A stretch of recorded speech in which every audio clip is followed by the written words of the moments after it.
bendito el Señor.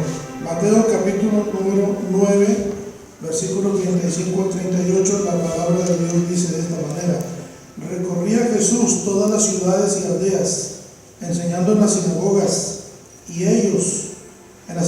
de ellos, y predicando el evangelio del reino, y sanando toda enfermedad y toda dolencia en el pueblo. Y al ver las multitudes tuvo compasión de ellas, porque estaban desamparadas, dispersas como ovejas que no tienen pastor. Entonces dijo a sus discípulos: a la verdad, la mies es mucha, mas los obreros pocos. Rogad pues al Señor de la mies que envíe obreros a su mies. Padre bendito, en el nombre de Jesús, en esta hora te adoramos, te glorificamos, ensalzamos tu nombre, Señor, y te pedimos que estés con nosotros, que nos ayudes y que nos des la palabra necesaria para nuestra vida en este día, Señor. Tu nombre sea glorificado, bendito Dios, en el nombre de Cristo Jesús. Amén. Amén. Este pasaje que acabo de leer es un pasaje muy ilustrativo y muy interesante para nosotros. Empezando con la última parte, porque la mies es mucha. A veces nosotros, los creyentes, los cristianos, los que somos parte de una iglesia, tomamos un papel equivocado, permítanme decir, es un papel equivocado. Pensamos que nosotros somos de Dios y los demás no son de Dios. Pero en este pasaje se nos revela algo que nosotros necesitamos entender. Dice que roguemos al Señor de la mies. Es decir, también los que están allá afuera son de Dios. No nada más nosotros. También ellos son de Dios. Cuando nosotros no creíamos en Cristo, también éramos de Dios, pero no creíamos, porque nadie nos había hablado. Esta gente necesita que alguien les hable, que alguien les diga que les pertenecen a Dios, que son de Dios, que son criaturas de Dios, pero que pueden pasar a ser hijos de Dios por la fe en Cristo Jesús. Ahora bien, yo quiero darle 10 enunciados, a ver si el tiempo me lo permite, darle 10 enunciados para poder tratar de explicar esta parte de la Escritura donde nosotros somos invitados por Cristo Jesús para que le roguemos al Señor de la mies que envíe obreros a su mies, porque la mies es mucha. Miren, el enunciado número 1 es que nosotros, los que ya somos cristianos, los que somos hijos de Dios, los que hemos creído en el Señor Jesucristo, que hemos puesto nuestra fe en Él, nosotros necesitamos hacer lo que Jesús hizo. La palabra del Señor en lo que leíamos aquí ahorita, en el versículo número 36, dice, el 35, perdón, recorría Jesús todas las ciudades y aldeas, enseñando en las sinagogas de ellos y predicando el evangelio del reino y sanando toda enfermedad y toda dolencia del pueblo.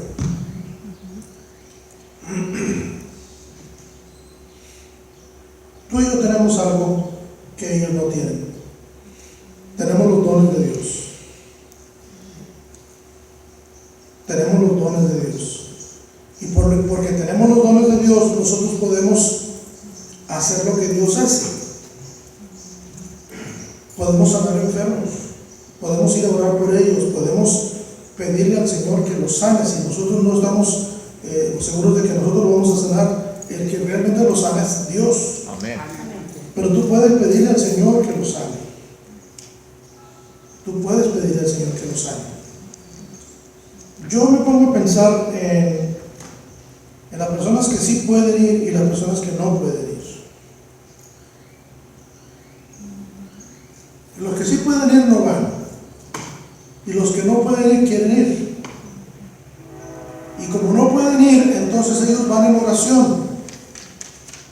Hay un grupo de personas, y yo quiero pedirte que tú te unas a ese grupo de personas. Personas de oración, guerreros de oración le llaman en algunas congregaciones. quiero que tú te unas a ese grupo de oración y que estés al tanto, que estés demandando de los demás. Dame motivos para orar, ya que yo no puedo ir a este lugar, no puedo ir por mi trabajo, no puedo ir por mi condición física, no puedo ir por la distancia o cualquier cosa que digas tú, no puedes ir, pero sí puedes ir en oración. Amén. Sí puedes ir en oración. Entonces pide, por favor, si la gente no te busca, tú ofrécete, dime algo por lo que yo pueda orar por ti o por alguien que tú conozcas. Y empieza a orar. La clave de la oración, bueno, son dos claves. La clave número 1 se llama fe. La número 2 se llama compasión. Si nosotros no tenemos fe, tampoco tendremos compasión. Pero podremos tener fe y no tener compasión, que lo ideal es tener compasión. Entonces, podemos nosotros ir a donde las almas necesitan, a donde ellos se encuentren. Quizá tú no puedes entrar ahorita en este momento a un hospital, a un centro de operaciones, es decir, un quirófano. Quizá no puedes entrar a una unidad de cuidados intensivos, o no puedes entrar a una cárcel, o no puedes entrar a una factoría, porque el acceso es limitado. Pero en oración sí puedes entrar. Así que necesitamos, número 1, ir a donde las almas se encuentren. Si podemos hacerlo físicamente, mejor, pero si no, en oración podemos nosotros ir. Así que levantémonos en un espíritu de oración para orar por las almas que necesitan. Ahora bien, fíjense bien, el enunciado número 2 está relacionado con el número 1. El enunciado número 2 se llama oración y acción. En el versículo número 38 de este pasaje dice: rogad pues al Señor de la mies que envíe obreros a su mies. Pero ¿por qué no rogamos? ¿Por qué no oramos a Dios? ¿Cuál es la razón por la que no oramos a Dios? Porque no tenemos compasión por ellos. Nosotros necesitamos sentir compasión. El versículo número 36 de este pasaje dice: y al ver las multitudes tuvo compasión de ellos. ¿Sabe lo que la palabra compasión significa? Ver a una persona en una condición mala con empatía, con simpatía y con un profundo deseo de ayudarle.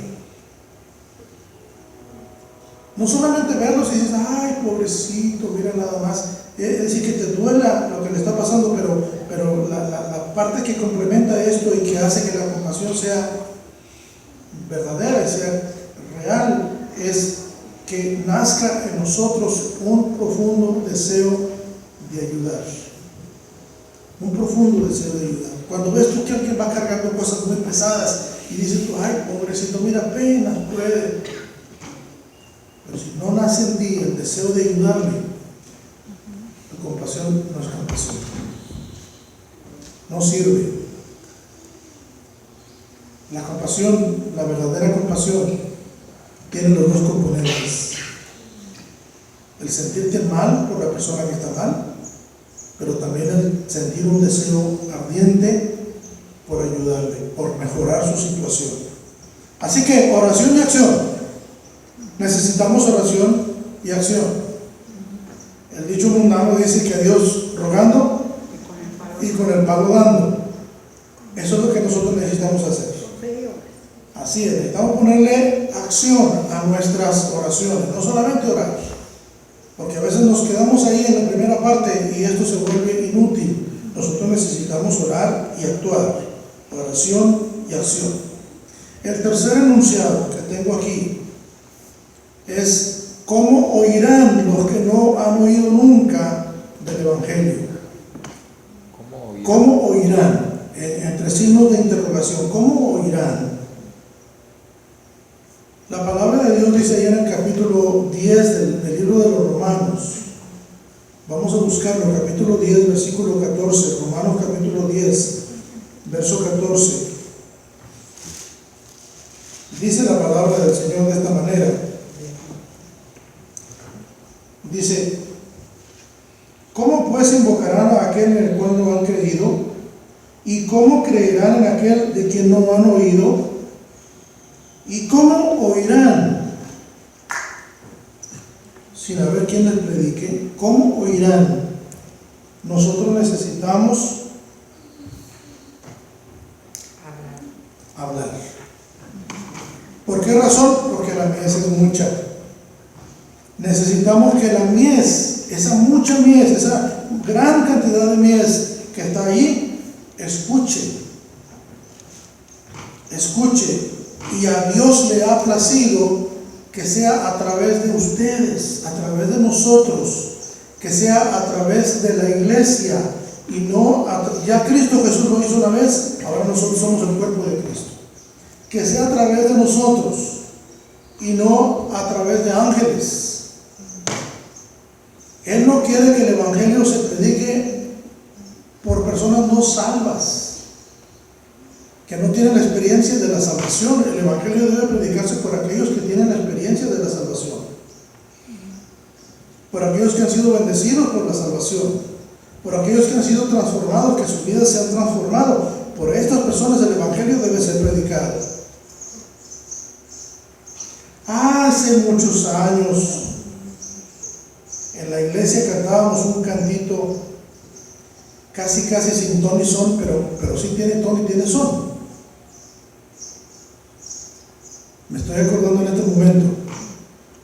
Ese canto decía o dice, no sé si todavía se canta en las iglesias, pero dice así: yo era un perdido, mas Cristo me encontró. Yo era un perdido, mas Cristo me encontró. ¿Se acuerdan? Y luego le agregaban más: yo era un borracho, mas Cristo me encontró. Y yo era. Bueno, es precisamente porque éramos, pero ya no somos. Es precisamente porque ahora hemos entendido el valor de ser cristiano. Es precisamente porque ahora hemos sido transformados, hemos sido cambiados, que Dios quiere que seas tú y que sea yo, que seamos nosotros los que le hablemos de Cristo, el que transforma, el que cambia, el que nos traslada de las tinieblas a su luz admirable, el que nos da vida y vida en abundancia. Que le hablemos a aquellos que no tienen ni vida en abundancia, ni tienen luz en su vida está hecha pedazos, hecha añicos, y no tienen esperanza y no tienen Dios. Somos nosotros a los que les ha dado el privilegio de ir y predicar. Así que Romanos capítulo 10, versículo 14. ¿Y cómo oirán sin haber quien les predique? Y el versículo que sigue, el 15, dice: ¿cómo pues predicarán si no fueran enviados? Bueno, nosotros ya somos enviados, ya nos envió Cristo Jesús. Él dijo: ir por todo el mundo y predicar el evangelio a toda criatura. Ya fuimos enviados, no es algo que va a suceder. Es algo que ya sucedió, ya nosotros fuimos enviados. Necesitamos enterarnos, necesitamos saber que ya somos enviados. Enunciado número 4. ¿Por qué es que el Señor nos ha enviado? Porque hay que alcanzar a la gente donde se encuentre. El ejemplo lo tenemos en Cristo. Cristo fue a las orillas de los mares, fue a los lagos, fue a los ríos, fue a los mercados, fue a las carreteras, fue a las sinagogas de ellos, fue a los hospitales, fue a los centros de salud, fue a todo lugar, a los lugares públicos menos imaginables. Allí Cristo Jesús estaba enseñando y predicando el evangelio. Así que nosotros necesitamos hacer eso, ir a alcanzar a la gente donde se encuentre, alcanzar. Ahora, vamos a ver el sentido opuesto de esto. Vamos al enunciado número 5. El enunciado número 5 se llama el ejemplo del granjero. Cuando uno está familiarizado con el trabajo del rancho, de la granja, puede entenderlo muy fácilmente. Si no estamos familiarizados, entonces, bueno, hay que explicarlo un poquito más para entenderlo. Nosotros que venimos de tierras de agricultura, si uno es un tanto observador, se dará cuenta de que allá en donde nosotros vivíamos, ahorita se está sembrando el sorgo.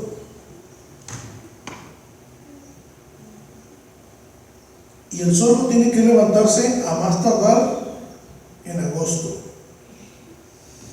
El sorgo es de donde se saca la purina. Entonces se tiene que levantar a más tardar en agosto. Porque a fines de agosto y septiembre y octubre, en esa zona, es el lugar donde es más propenso que vengan los huracanes. Es cuando las condiciones ambientales están más adecuadas para que los huracanes se desarrollen. Así que tienen que levantar el grano antes de que termine agosto. Y uno puede ver cómo en el mes de agosto los rancheros andan trabajando de día y de noche. Anteriormente, cuando no existía la luz eléctrica, se trabajaba solamente de día. Pero era lo mismo, era un trabajo impresionante, un trabajo muy fuerte. ¿Por qué razón? Porque los nubarrones de las tormentas estaban ya amenazantes, así que había que levantar ese trigo o ese grano, ese arroz, esa cebada, esa avena o el sorgo, había que levantarlo y ponerlo en el granero. Mientras el grano no está en el granero, corre un grave peligro de que venga alguna tormenta y lo impacte, y una vez que la caña se dobló, el grano se perdió. Traslademos este pensamiento a nosotros como personas. La mies es el grano que está ahí en el campo. Mientras ese grano no se recoja, mientras esas personas sigan ahí afuera sin conocer a Cristo, están expuestos a cualquier cosa. Están expuestos a cualquier peligro. Una enfermedad, un accidente, un divorcio, una ruptura familiar, un despido del trabajo, un cambio en el clima, un problema con alguien. Y estas cosas son como las tormentas que se levantan, que cuando descargan toda esa fuerza de agua y de aire, entonces la caña de la espiga, se dobla, y una vez que se dobló, no hay manera de salvarlo. Ahora pensemos en cuántas personas, por falta de obreros, se están perdiendo. ¿Cuántas personas se están perdiendo?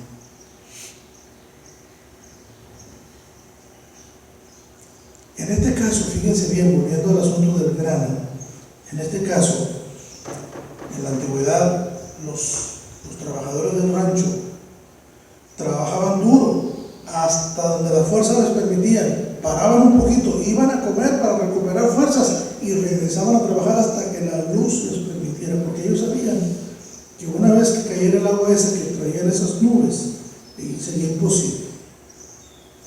imposible. Y esto significaría una gran pérdida para el ranchero.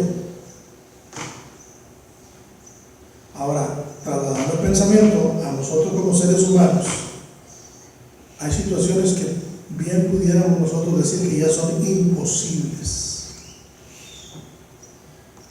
Ya no hay regreso. Mientras nosotros estamos tranquilamente disfrutando nuestro cristianismo, la gente está corriendo a las drogas, al alcohol, a la prostitución, a la hechicería. Ahora yo pregunto, ¿cuántos de esos tienen posibilidades de regresar? ¿Cuántos? Tal vez un porcentaje muy pequeño. Y esto representa una gran pérdida para Dios. Pero al contrario del grano, también representa una pérdida para nosotros. Y lo que es peor, representa una pérdida para el que se perdió. Porque algunos de ellos, muchos, ya están registrados para pasar la eternidad en el lago de fuego. Necesitamos hacer algo. Necesitamos tomar el ejemplo de los granjeros. Hay que trabajar incansablemente. No podemos parar, no podemos descansar hasta que ese trigo, ese grano esté en el granero. Entonces haremos fiesta. Mientras no esté allí, no tenemos nada que celebrar. Tenemos que trabajar, trabajar y trabajar, aunque parezca fastidioso, tenemos que trabajar. Aunque nuestro cuerpo no nos quiera obedecer, tenemos que decir a nuestro cuerpo, alíñate a la palabra de Dios porque hay que trabajar. Hay que ir y llevar el evangelio, hay que ir y llevar una palabra de ánimo, hay que ir y llevar una palabra de consolación, hay que ir y llevar una palabra de dirección a la gente que lo necesita. Se tiene que hacer. Ese es el trabajo de nosotros. Cuando entras al camino de Cristo, no entras a un tiempo de vacaciones, entras a un tiempo de trabajo duro. Ya descansaremos cuando estemos en la gloria. Por ahora hay que trabajar. Ahora vamos a ver el lado opuesto. Imagínate un granjero cristiano que ve la tormenta, ve sus campos, la mies, y desde la mesa de su casa que queda enfrente de la ventana donde él puede ver todo el panorama, las nubes que se están juntando y que se están anunciando una gran tormenta, el grano que se mece con el viento, y el granjero, en lugar de trabajar, se ponga a orar y le empiece a decir: Señor, te pido por ese grano que está ahí, muévelo, Dios, que se venga al granero, mételo, Dios, al granero. ¿Usted cree que Dios va a hacer eso? Bueno, el granjero sabe que no es así. El granjero sabe que tiene que levantarse de su mesa, ir a trabajar y traer ese grano al lugar seguro. Pero nosotros, la iglesia, sí hemos hecho eso y nos hemos creído la mentira del diablo. Es una mentira del diablo, una mentira satánica. Nos la hemos creído. Nos ponemos a orar, hacemos vigilias de oración, hacemos ayuno y oración por personas que no conocen a Cristo, pero no le ponemos acción. Y entonces es semejante a decir: Señor, ahí está la tormenta, ahí está el grano. Para que el grano no se dañe, Señor, trasládalo, muévelo, Dios, hasta mis graneros. Dios no va a hacer eso. Dios no va a hacer eso. Le va a tener que decir al granjero: levántate y vete a trabajar. Yo te voy a ayudar, yo te voy a dar fuerzas, yo te voy a dar capacidades, yo te voy a dar recursos, pero tú tienes que levantarte y ponerte a trabajar. Lo mismo es para nosotros. Necesitamos hacer eso. Necesitamos hacer eso. Así que necesitamos, vamos al enunciado número 6, no les dije cómo se llama, pero es Dios, salva al grano, sálvalo. Así como decimos, Dios, salva las almas. Ese es el número 6. El número 7 dice alcanzar, enseñar y predicar. Yo le hago una pregunta. Yo sé que mucha gente dice, es que yo no sé predicar. Y le quiero preguntar, ¿sabe enseñar? ¿Sabe enseñar? Primero, ¿aprendió algo de la vida? Sí. Lo que bien se aprende nunca se olvida. Así que podemos enseñar a otros. Hemos enseñado a otros y no nos hemos dado cuenta. Enseñamos a nuestros niños. ¿Verdad que sí? Nos toma tiempo, pero los enseñamos. Los vamos enseñando. No, eso no se dice así. No, esto no se dice así. Y vamos enseñándolos. Es igual el proceso. Tenemos que crear una conciencia perfectamente clara. Tenemos que alcanzar, y las personas que alcancemos, nosotros nos convertimos, tenemos una paternidad espiritual. Mucha gente se jacta, y déjenme usar la palabra jactarse. Jactarse me da la idea, no tengo la definición del diccionario en este momento, pero me da la idea de enorgullecerse. Sentirse así como, yo soy la última Coca-Cola del desierto. Se jacta porque dice, es mi hijo espiritual. Otra mentira del diablo. Nunca lo atendió. Nunca le dio nada, nunca le dio un consejo, nunca le dio una enseñanza. Lo invitó para que viniera a la iglesia y se convirtió en la iglesia. Y luego dice, es mi hijo espiritual, pero hay hijos, hay cristianos que están peor que Gabino Barrera. Tienen hijos regados por donde quiera, pero no los atienden. Y el chiste de esto es como tus hijos nacidos de ti. Como tus hijos nacidos de ti, que les dedicas toda tu vida. ¿Qué pasaría si la iglesia entera le dedicara su vida a ese proyecto de Dios? ¿Qué pasaría? ¿Se dan cuenta? Imagínense la dimensión de esto. ¿Qué pasaría si cada uno de nosotros fuera, en la parte proporcional que le corresponde, el padre espiritual de otro, y tomara la responsabilidad y sirviera a esa otra persona y le atendiera y le llamara todos los días y le dijera, oye, ¿sabes qué? ¿Qué vas a hacer ahora? Oye, ¿vienes o vas? ¿Vienes o voy? ¿Saben qué hemos considerado? Ese es el gran problema, que la iglesia ha considerado el cristianismo como una alternativa y como algo, una segunda o tercera opción. La verdad de las cosas es que esto es único, esto es primario. Cuando nosotros recibimos a Cristo Jesús, estamos poniendo una dirección a nuestra vida. Somos como la flecha que el valiente pone en el arco. El valiente es Dios, el arco es Cristo y nosotros somos la flecha. Y entonces lo que Dios hace es tensar el arco, y el arco, una vez que lo suelta,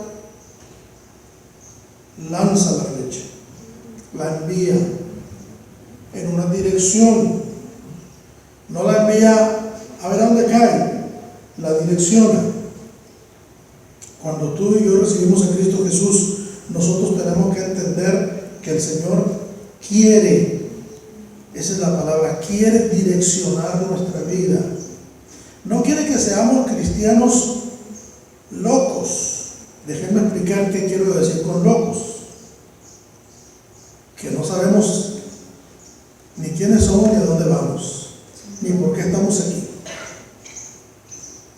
No. Él quiere, como las flechas, direccionarnos, que tengamos un propósito, que tengamos una misión, que tengamos un plan de vida, que entendamos que nuestra fe o nuestra vida espiritual es superior a todos los otros círculos de vida que nosotros tengamos. Es superior.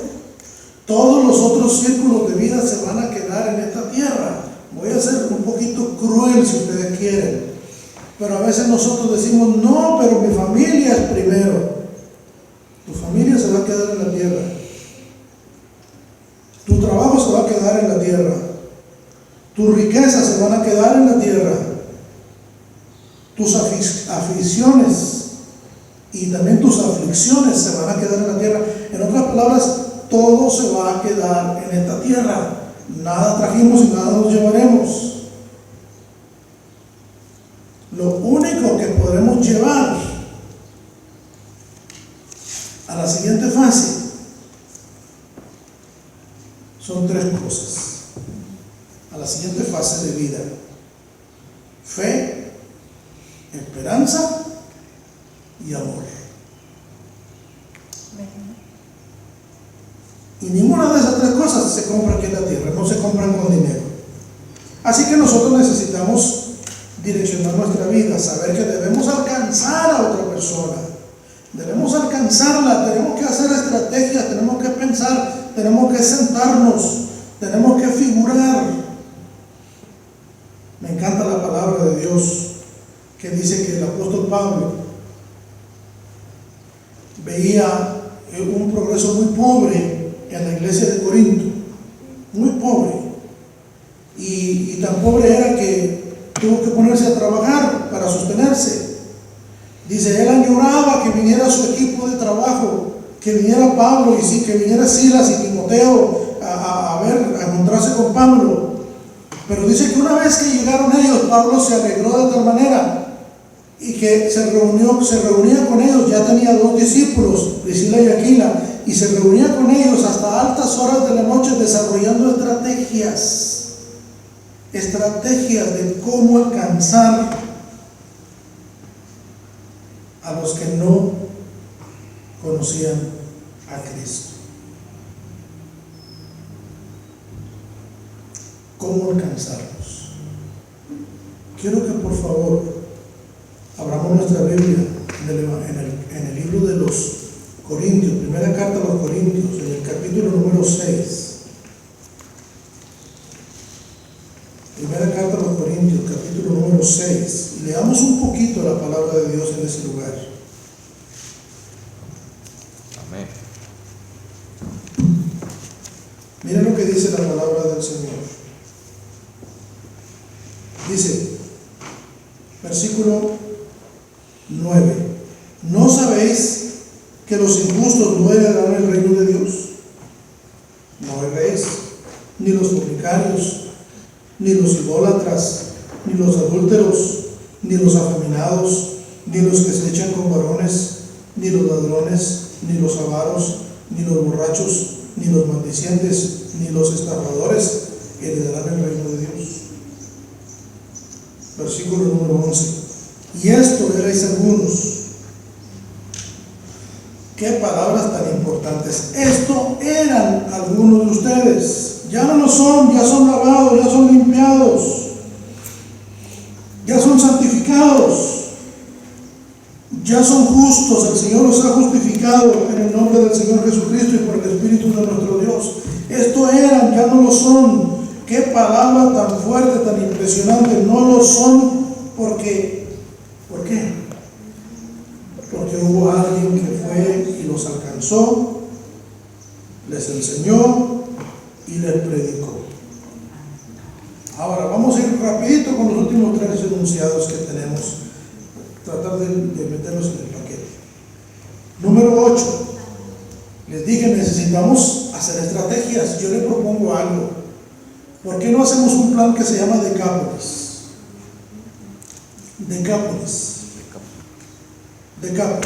Deca de 10 y polis de ciudad.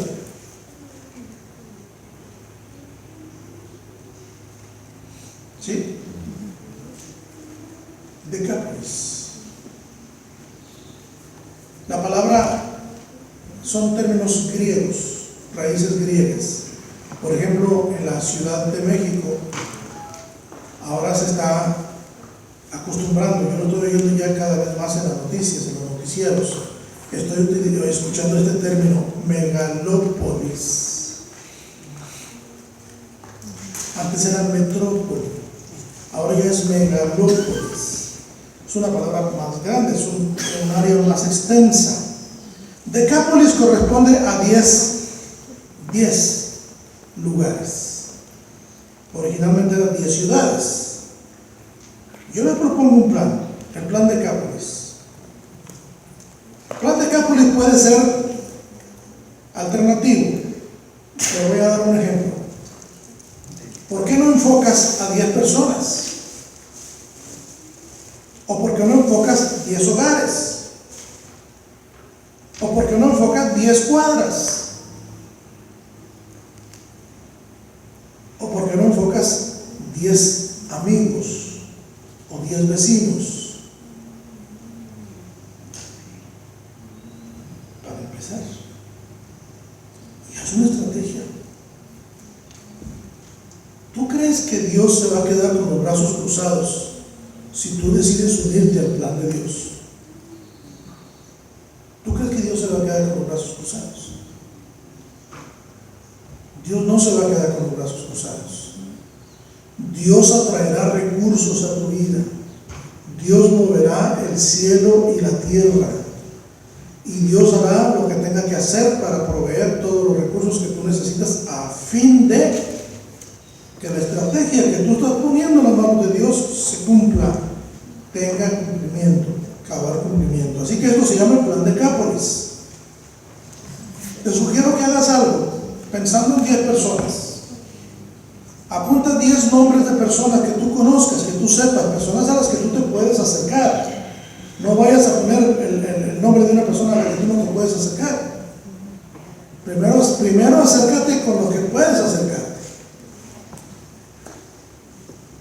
Pon 10